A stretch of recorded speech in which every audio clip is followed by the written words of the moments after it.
Howdy folks, it's me, Josh. So I know it's been a little bit without content, but this little break over Christmas has really helped me out a lot, and with the new year here, what better time to start fresh with some new content? And for today's video, we're taking a look into a man who never got his chance to change history. Friedrich Wilhelm von Hohenzollern was born on October 18, 1831 to, at that point, Prince Wilhelm of Prussia. Friedrich grew up in a very divided household. His father, the aforementioned Prince Wilhelm, was a staunchly conservative and militaristic Prussian, and his mother, Augusta of Saxe-Weimar, was well known for her liberal views. Needless to say, Wilhelm and Augusta weren't quite the most fond of each other, and their constant arguing would end up having a major effect on Friedrich. While he was growing up in the 1830s and 40s, Prussia, and Europe at large really, was seeing a massive wave of liberalism. In Germany in particular, this meant widespread support for nationalism, unification, and constitutional government. And Friedrich, who found himself growing increasingly close with his liberal mother, began showing support for these movements. And in 1848, when Friedrich was only 17 years old, the liberalism that had been growing in Europe up till that point exploded into massive revolutions across the entire continent. And after seeing the attempted liberalization of Prussia, Friedrich's support for liberalism only grew. The next year, after he turned 18, and being pushed into it by his mom, Friedrich began attending the University of Bonn, becoming the first Prussian prince to attend university. And with his already strong support for liberalism, his close relationship with his liberal mom, and now the influence of his liberal professors, Friedrich's beliefs in liberalism would be solidified and would guide nearly all of his future decisions. Meanwhile, a couple years later, I'm not getting into this again. Anyways, moving on. At this point, Friedrich was an adult, and so the nobility in Prussia began looking for someone they could have him marry. And Queen Victoria, wanting to strengthen ties with Germany, decided to try to get her daughter, also named Victoria, to marry Friedrich. However, Wilhelm, knowing that Princess Victoria was also very liberal, wasn't very fond of the idea, instead wanting to try to find a Russian noblewoman. Friedrich's mom, though, loved the idea of having Friedrich marry some liberal Brit, hoping that if these two would marry, Prussia's ties to Britain would be strengthened and their children would go on to liberalize Prussia. And, of course, Friedrich, going along with his mom, would end up marrying Victoria on January 25th, 1858. But, unbeknownst to Friedrich's mom, her plan would end up backfiring. Hard. The next year, in 1859, Friedrich's first child was born, a boy who would be known as Prince Wilhelm. However, after complications in his birth, Wilhelm would end up with a withered arm, which would affect his life forever. Although brilliant, Wilhelm would grow up to be impatient, brash, and highly competitive due to the effects that his arm had on his childhood, constantly trying to prove himself as a man of action instead of the poor injured prince who needed to be taken care of.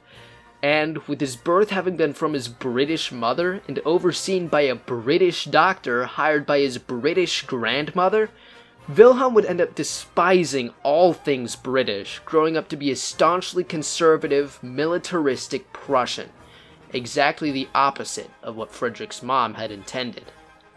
Anyways, back to Fred. 2 years after Wilhelm's complicated birth, in 1861, Friedrich's uncle, King Friedrich Wilhelm IV, died without children. So, Friedrich's father, Prince Wilhelm, would be crowned as King Wilhelm I. With Wilhelm's ascension, many liberals in Prussia, Friedrich included, were hoping that he would allow for further liberal reform in Prussia. But if you've learned anything about Wilhelm from this entire video, you'd know that he wasn't really about that.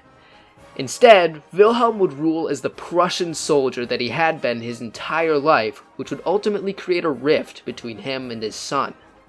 And this rift would only grow with the rise of Otto von Bismarck, who Wilhelm appointed as Minister-President of Prussia the very next year.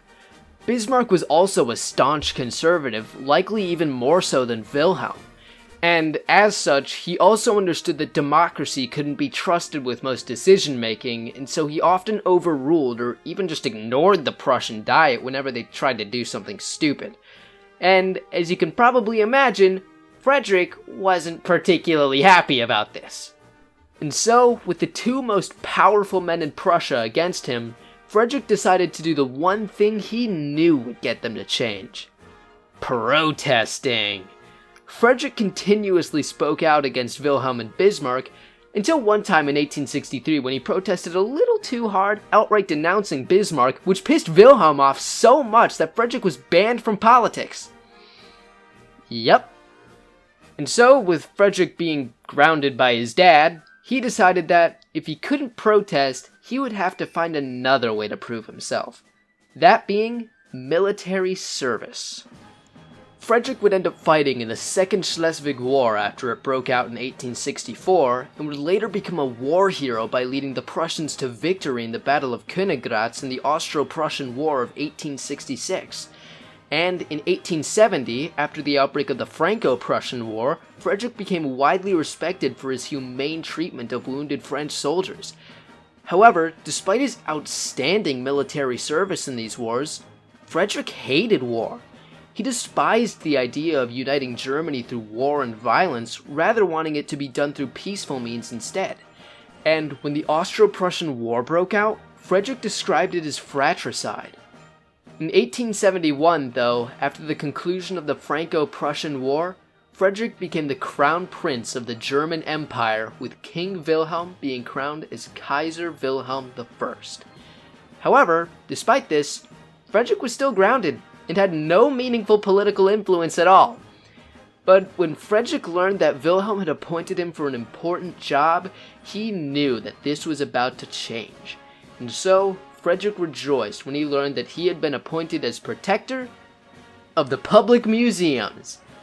Yeah, Frederick was understandably pissed about this, but he decided that if he was gonna run the museums, he was gonna make the best museums in all of Europe.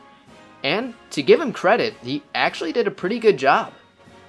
However, in 1881, Frederick would once again stir up controversy when, after anti-Jewish protests spread across Germany, Frederick decided that, instead of merely declaring his disapproval and denouncing these protests, he would attend a synagogue service, not once, but twice.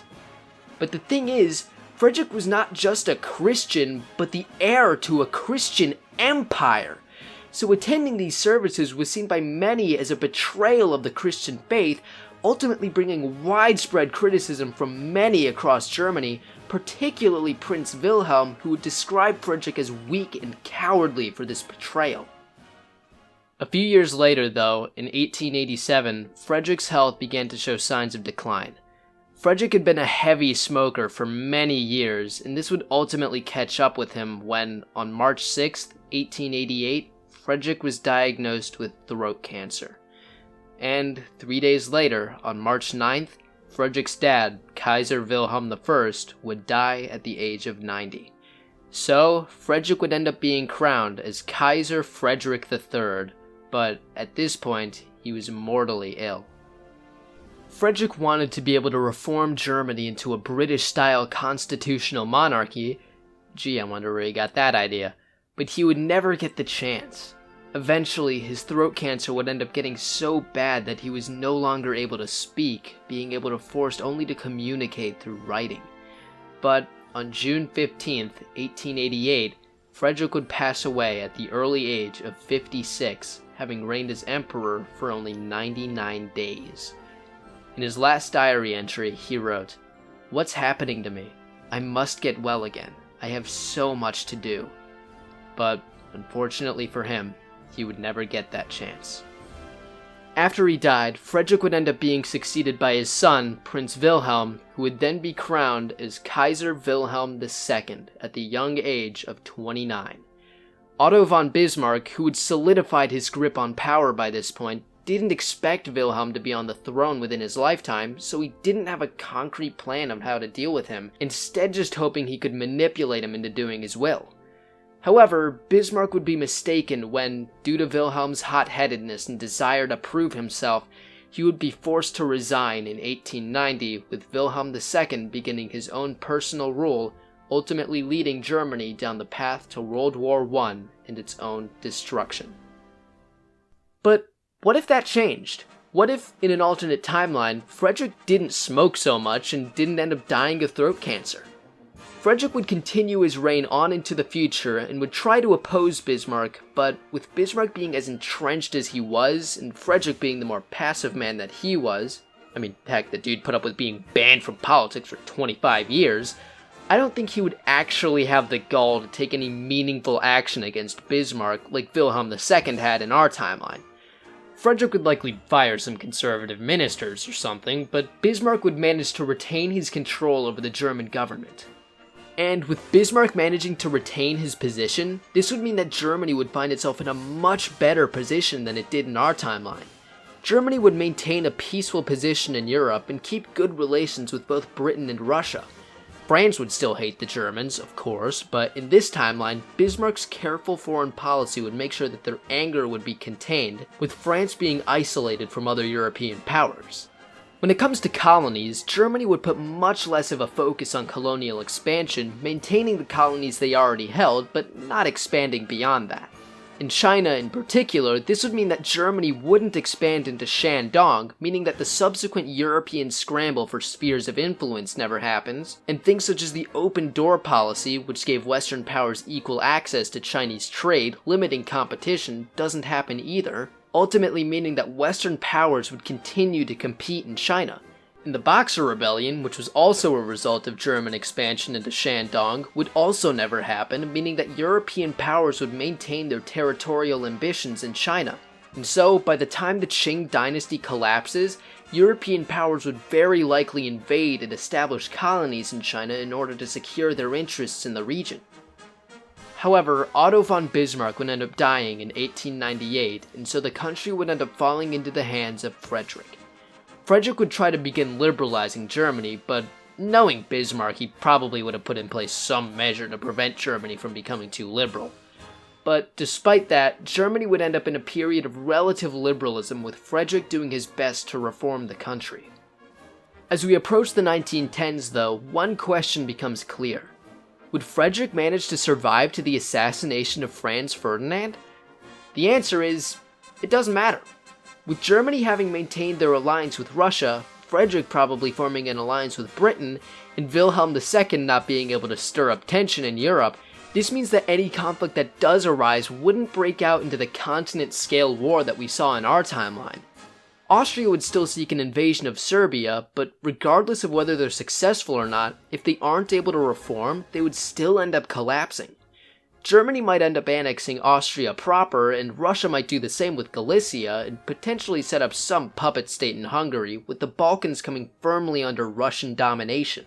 Speaking of Russia, without World War I, and likely having German support if any revolution does come, any type of Russian revolution would be much less likely to succeed, if it even happens at all. So, the traditional monarchical rule in Russia would continue on into the future.